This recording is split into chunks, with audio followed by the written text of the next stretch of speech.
My dear lovely student, एक बार फिर हम लोग टी.एस. ग्रेवाल जी की बुक से एक चैप्टर सीखने जा रहे हैं। Chapter number 4, admission of a partner. इसमें भी क्वेश्चन नंबर 7 करने जा रहा हूं स्पेशली। तो देखिए क्वेश्चन इस प्रकार है बेटा, क्या रखा है question 7, S V J R partner sharing in a firm, T was admitted as a new partner. तो 3 पार्टनर बेटा पहले से एस बी जे और नया पार्टनर आ रहा है बच्चों टी। इस पे ध्यान दीजिए, नए पार्टनर का नाम क्या है? टी। तो टी नाम का पार्टनर एक आपका नया आ रहा है। ये देखिए, ये टी एक फर्म के अंदर एडमिट कर रहा है। Was admitted as a partner in a partnership firm for 1/5 share. इस पे ध्यान लगाइए, 1/5 share of profit. Calculate the sacrifice ratio of S B J. तो ठीक है, अब यहां एक दिक्कत ये आ गई बच्चों कि ओल्ड रेशियो पार्टनर्स के नहीं दे रखे, यानी एसबीजे जो पार्टनर्स हैं फर्म में, ये रेशियो इन्होंने नहीं बताया कितना रेशियो। तो पूरी पार्टनरशिप के लिए नियम है कि अगर पार्टनरशिप के दौरान कोई रेशियो ना दे रखा हो तो automatically Indian partnership act 1932 applicable हो जाता है। और उसमें केवल 2 शर्त लिखी होती है कि नंबर 1, यदि पार्टनर्स के बीच में कोई रेशियो नहीं दे रखा तो हम उस केस में रेशियो इक्वल मानेंगे, बराबर रेशियो मानेंगे। तो इस क्वेश्चन में बच्चों 3 पार्टनर हैं, तो यानी उनका रेशियो क्या होगा? 1:1:1, 3 बार लिखेंगे। तीनों का टोटल किया तो अपॉन 3, तो 1/3, 1/3, 1/3। यदि सर मान लीजिए 4 पार्टनर होते पहले से ही, तो एक एक एक 4 जगह लिखे और उनका टोटल करके आनुपातिक योग हर एक के नीचे 4 लिख देते। तो रेशियो इक्वल रेशियो क्या हो जाता? 1/4, 1/4, 1/4, 1/4। मान लीजिए सर 5 पार्टनर पहले से होते तो बेटा एक चीज को 5 जने बांटते, तो 1/5, 1/5, 1/5, ये इक्वल रेशियो होता। मान लीजिए सर 7 पार्टनर होते, 7 पार्टनर होते और वो भी कुछ रेशियो नहीं दे रखा हो, तब इक्वल क्या होता? मतलब एक चीज को 7 जने बांटते, तो रेशियो हो जाता 1/7, 1/7, 1/7, 1/7, 1/7, इस प्रकार होता। तो यही बेटा इक्वल रेशियो की स्थान है। इक्वल का मतलब हमेशा 50-50 नहीं बेटा। 2 पार्टनर होते हैं उस केस में तो इक्वल 50-50 हो सकता है, जैसे केवल 2 पार्टनर हैं ए और बी, तो उनका रखोगे आप 1:1 और उनका टोटल किया 2, तो 1/2, 1/2। बच्चों की गलतफहमी क्या पाल लेते हैं कि इक्वल का मतलब होता है बराबर बराबर, मतलब आधा आधा, 1/2, 1/2। हाँ, थोड़ी देर ठीक है उनकी बात, लेकिन पार्टनर केवल 2 हों। अब यहां तो पार्टनर ज्यादा है, 3 है, तो 1/2, 1/2 नहीं कहेंगे, जितने पार्टनर उतने का अपॉन करते हैं। 3 है तो 1/3, 1/3, 1/3। सर 15 पार्टनर होते तो 1/15, 1/15, इस प्रकार बेटा इक्वल रेशियो तय होते हैं। तो बेटा ओल्ड रेशियो नहीं दे रखा तो इक्वल रेशियो मानेंगे। और नया पार्टनर जो आ रहा है वो आ रहा है 1/5 शेयर के लिए। और लास्ट में क्या है? Calculation of sacrifice ratio. मैंने तुमसे एक बात कही थी कि यदि प्रश्न में न्यू रेशियो नहीं दे रखा हो, इस क्वेश्चन में भी नहीं है, यदि प्रश्न में न्यू रेशियो नहीं दे रखा है और ना ही बेटा सैक्रिफाइस रेशियो निकालने के लिए कोई क्लू दे रखा है। सर सैक्रिफाइस रेशियो क्लू का मतलब क्या है? जैसे नया पार्टनर 1/5 के लिए आया है तो वो कहता है कि पुराने पार्टनर अपने रेशियो में से बराबर बराबर देंगे, या 3:2:1 के अनुपात में देंगे, या पहले ने 1/5 दिया, दूसरे ने 1/10 दिया, एक ने बिल्कुल नहीं, ऐसे कुछ क्लू दे, तो उस केस में आप लोग सैक्रिफाइस रेशियो डिफरेंस हो सकता है। लेकिन जिस प्रश्न में भैया न्यू रेशियो स्पेशली क्वेश्चन में ना गिवन हो तो उसमें सैक्रिफाइस रेशियो निकाला ही नहीं जा सकता, क्योंकि फॉर्मूले को कैसे फॉलो करोगे? सैक्रिफाइस रेशियो बराबर old ratio minus new ratio. जब आपके पास न्यू रेशियो है ही नहीं तो आप कहां से घटाओगे? तो हम ये मान के चलते हैं बच्चों प्रश्न के अंदर, इसको बोलते हैं बेस्ट एग्जम्पशन। पूरी पढ़ाई की दुनिया में क्या इस पूरी पार्टनरशिप में बेस्ट एग्जम्पशन है कि अगर आपको न्यू रेशियो नहीं दे रखा तो उस केस में आप सैक्रिफाइस रेशियो ओल्ड रेशियो के बराबर ही होगा।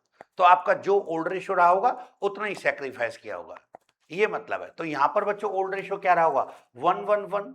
तो देखो आंसर में बाद में जाकर देखो आंसर दे रखे हैं, ये क्वेश्चन 2019 में आ चुका है। Sacrifice ratio of S B J, उनका रेशियो आ गया बेटा 1:1:1।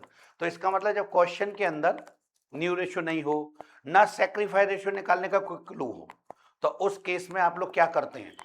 उस केस में ओल्ड रेशियो के बराबर ही सैक्रिफाइस करते होंगे जब आपको जरूरत पड़ जाए। लेकिन इसमें कैलकुलेट कैसे होगा मैं निकाल कर दिखाता हूं। चलिए शुरू करते हैं। तो हम लोग क्वेश्चन नंबर शुरू करने जा रहे हैं 7। तो लिखते हैं बेटा क्वेश्चन नंबर 7। ओल्ड रेशो बराबर एस वी और जे। तो ओल्ड रेशियो कुछ नहीं दे रखा, तो आप इक्वल मानोगे, हर एक जगह लिख दोगे 1:1:1, ये ओल्ड रेशियो आ गया। इसकी टोटलिंग करें बेटा तो तीनों का अनुपात ये हो गया 3, हर एक के नीचे 3 लगा दो, तो 1/3, 1/3 और 1/3, ये ओल्ड रेशियो हो गया। अब यहां से लिखते हैं न्यू पार्टनर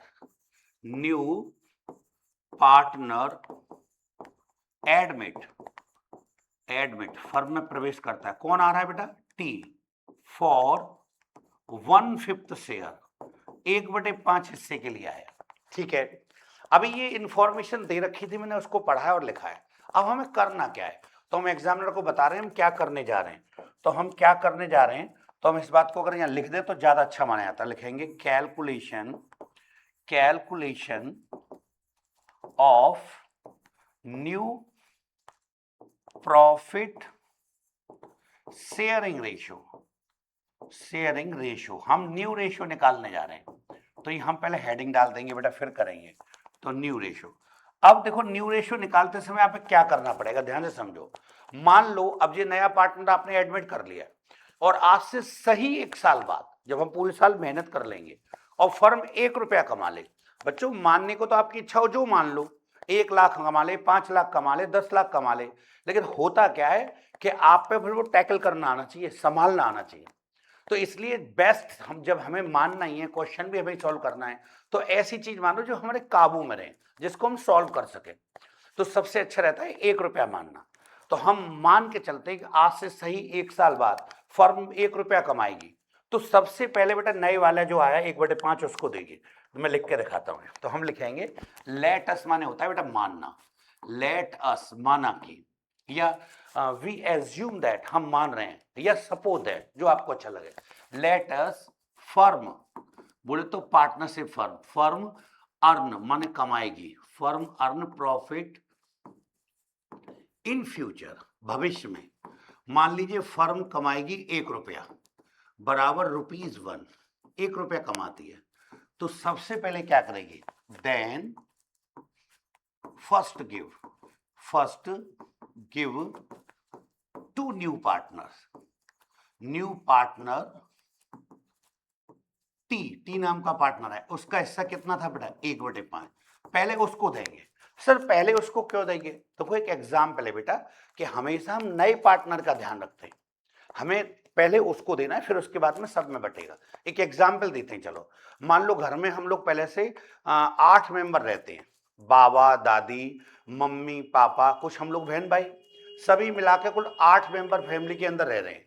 और अचानक बड़े भाई की शादी हुई और उनकी वाइफ हमारे घर में आई, तो 1 मेंबर और बढ़ गया, तो मेंबर कुल कितने हो गए 9।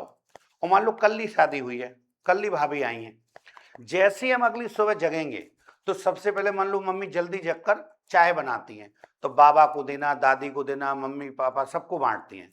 तो जैसे ही वो बाबा को चाय देने गई होंगी तो बाबा को खुद अपनी चाय पीने की चिंता नहीं होगी, छूटते के पूछेंगे बेटा बहू को चाय भेज दी नहीं, दादी को देंगे तो बेटा बहू को चाय भेज दी नहीं, पापा को चाय देंगे तो वो भी कहेंगे बहू को भेज दी नहीं।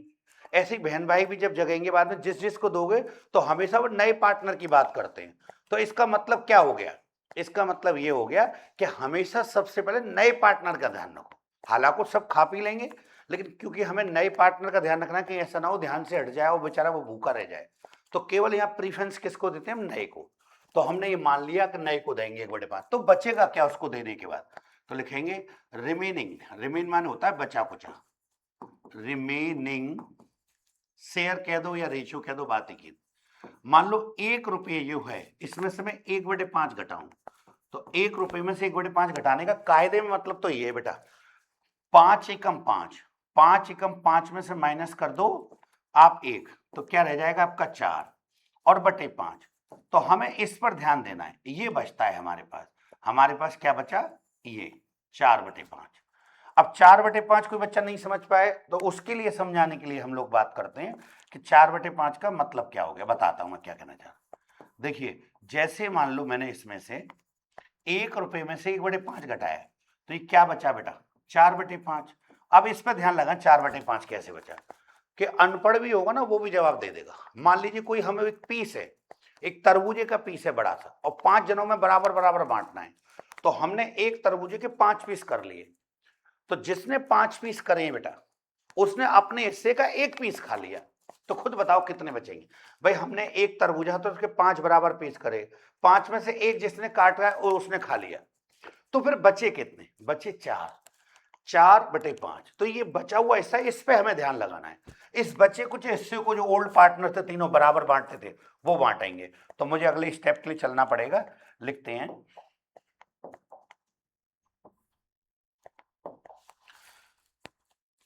क्या नाम था पहले का, सबसे पहले का? S, S new ratio, new ratio या न्यू शेयर कह सकते हो आप लोग। तो अभी जो बचा है बेटा वो कितना बचा है? 4/5। और पुराने वाले का हिस्सा क्या था बेटा? 1/3। 3 पार्टनर थे ना, अभी काट के लिखता हूं 1 मिनट में यहाँ। ऐसे ही बेटा दूसरे का देखो, एस बी जे थे, तो 20 न्यू रेशो। तो इधर देखिए 4/5 जो था उसका ओल्ड रेशियो में बांटेगा अपने में, अभी काटते 1 मिनट में। ऐसे 3rd% जो था एस बी जे, तो जेज न्यू रेशियो, उसका न्यू रेशियो लिखेंगे। ध्यान करो बच्चों, 4/5 जो अभी बचा था, 3rd% का भी रेशियो क्या था बेटा? 1/3। तो अब काट पीट करें तो देखो, अगर कट हो रहा हो तो अच्छी बात, नहीं तो एक काम क्या करो, ऊपर ऊपर वाले का गुणा करो। तो 4 एकम 4 और नीचे नीचे वालों का 5 15। सेम कहानी यहाँ पर 4 एकम 4 और बटे बटे 5 15, और सेम कहानी इधर भी 4 एकम 4 और 5 15। ये तीनों पुरानों का तो आ गया। अब नई में तो वो भी तो शामिल है जो अभी अभी आया था बेटा, क्या नाम था उसका? टी। तो लिखेंगे टी इज न्यू रेशो। अब उसका क्या नया और क्या पुराना भी आ रहा था, तो 1/5 के लिए आ रहा था बेटा, ये 1/5 आ गया। अब इन सभी रेशो को पास पास रख के पहले सॉल्व करेंगे।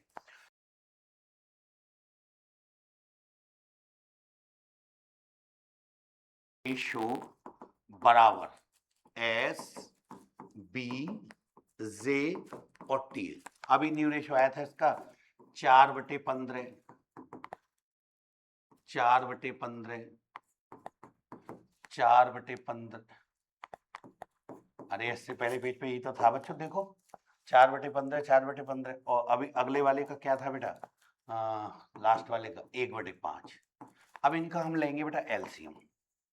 तो एलसीएम की शर्त होती है जो सबसे बड़ा हो पहले उसको लीजिए। तो नीचे जो डिजिट लिखी है उसमें सबसे बड़ा है 15। और दूसरी बात, सब उसको काट देंगे क्या? यस, जैसे मैं 15 लिख दूं तो इस 15 के पाड़े से भी कटेगा और 5 से भी कट जाएगा, तो इसलिए बड़ा वाला ले लिया। तो इस 15 से इसको काटा एक बार, 1 का गुणा किया 4 एकम 4। इससे इसको एक बार 1 का गुणा किया 4 एकम 4। इससे इसको एक बार 1 का गुणा किया 4 एकम 4। लेकिन यहाँ ध्यान दो, 5 के पाड़े से 15 को 3 बार काटेंगे और 3 का 1 से गुणा करेंगे 3 एकम 3। जो कॉमन लेते हैं इसे उसको अगर कट कर दें बाद में तो रेशियो रह गया ये 4:4:4:3। बेटा न्यू रेशियो आ गया है। तो देखो किसी को आंसर के फॉर्म में दिखाना हो तो न्यू रेशियो ठीक है, जैसे मुझे आंसर दिखाना है तो आंसर तो ठीक है ये। लेकिन अगर मान लो इसका कोई यूज करना पड़ जाए तो यूज करने के लिए आपको फिर दोबारा इसका आनुपातिक योग करना होता है। तो इन सबका अगर मैं योग करूं तो 15 आ रहा है, तो हम कैसे कह देंगे 4/15, 4/15 और 4/15 और लास्ट वाले का आ गया 3/15। सर यूज क्या करना है? यूज ये करना है कि फॉर्मूला लगानी ना बेटा। अभी इसने सेक्रीफाई रेशियो पूछा था, तो सेक्रीफाई रेशियो के लिए ओल्ड रेशियो जो हमारे स्टार्टिंग में थे 1/3 1/3 1/3, 1/3 1/3 1/3, और नया रेशियो बच्चों अभी अभी ये आ गया। तो अब आप ओल्ड रेशियो में से न्यू रेशियो घटाओगे तो आपका आ जाएगा सेक्रीफाई रेशियो। चलो नेक्स्ट पेज पे चलते हैं, लिखते हैं बेटा formula sacrifice ratio. Sacrifice ratio बराबर old ratio minus new ratio. हमेशा बच्चों फॉर्मूला लिख के किया करो। चलिए अब सबसे पहले एस की बात करते हैं। एस का ओल्ड रेशियो था आपका 1/3 और न्यू रेशियो कितना आया अभी 4/15। लीजिए बेटा एलसीएम। तो मान लो मैंने 15 ले लिया यहाँ, तो इससे इसको काटा मैंने 5 बार, 3 से 15 को 5 बार, 5 एकम 5 माइनस का चिन्ह। फिर इससे इसको काटा एक बार, 1 का गुणा किया 4 एकम 4। अगर मैं इन दोनों का अंतर निकालूं तो पहले का सेक्रीफाइस आ गया 1/15। सेम कहानी दूसरे के संग, तो एस बी जे, इसका ओल्ड रेशियो भी कितना था 1/3, नया भी क्या था बेटा 4/15। तो आप ऐसे एलसीएम लेंगे तो 15 आ गया। इससे इसको काटा 5 बार, 5 एकम 5, इससे इसको काटा एक बार, एक एकम, एक का 4 से 4 एकम 4, घटा देंगे तो इसका भी आ गया 1/15। ऐसे बेटे जे की बात करते हैं, एस बी जी लास्ट वाला, 1/3 था उसका पुराना, और नया भी अभी आया था 4/15। चलो इसको थोड़े स्पेस कर लेते हैं, मान लो मैं यहाँ ले आऊँ, ये ई आ गया, देख पा रहे होंगे आप लोग। चलिए तो एलसीएम लेते हैं इसका, तो इसका भी एलसीएम लिया तो 15 आ गया बेटा। इससे इसको काटा 5 बार, 5 एकम 5, माइनस का साइन, इससे इसको एक बार, 4 एकम 4, तो अगले का भी आ गया बेटा 1/15। अब देखो ये सैक्रिफाई रेशियो आ तो गए हैं, लेकिन अभी इनमें एक दिक्कत है कि हर एक इंच 15-15 लिख रहा है, यानी किसी चीज के 15 पीस कर लो, और ये एक लेगा, ये एक लेगा, एक लेगा, तो पीस 15 करा के एक एक तो 3 ही रेशियो बट पा रहे हैं। और बचे कुछों का क्या होगा, बचे कुछ पीसों को क्या गाय भैंस खाएंगी, गाय भैंस वगैरह खाएंगी, पशुओं को डालोगे, तो इसलिए इसको अभी एलसीएम और लेना पड़ेगा। तो हम इनको पहले पास पर रखेंगे, आगे अगला स्टेप है बेटा, हम लिखेंगे sacrifice ratio, sacrifice ratio S B G. Sir आप चौथे पार्टनर का नाम क्यों नहीं लिख रहे? बेटा नया जो आ रहा ना टी, उसने कोई सेक्रीफाइस नहीं किया, उसने तो गेन किया है, वो तो अपना रेशियो उल्टा बढ़ा रहा है। तो उसका भाई तुम फॉर्मूले को फॉलो करके देख लो, सेक्रीफाइस रेशियो का क्या फॉर्मूला था, ओल्ड रेशियो में से न्यू रेशियो घटाएंगे, तो उसका कोई ओल्ड रेशियो था ही नहीं जो आप उसमें से घटा सकते हैं, इसलिए उसका सेक्रीफाइस रेशियो नहीं निकलता, उसका उल्टा गेन होता है उसका। तो देखो इन रेशियो को रखेंगे 1/15, 1/15 और 1/15। अभी इसकी टोटलिंग करके देखी जाए तो 15, फिर हमने एलसीएम ले लिया, इससे इसको एक बार काटा, एक का गुणा किया, एक एकम एक, इससे इसको एक बार काटा, एक का गुणा किया, एक एकम एक, इससे इसको एक बार काटा, एक का गुणा किया, एक एकम एक, बाद में कॉमन वाले को काट देते तो अनुपात रह गया 1:1:1। यही आंसर था, आप बुक में देख सकते हैं मेरे प्यारे बच्चों। तो चलो मेरे प्यारे बच्चों, वीडियो को पॉज कर लो और इसको क्वेश्चन को नोट कर लीजिए। मिलते हैं नेक्स्ट वीडियो में, बाय बाय।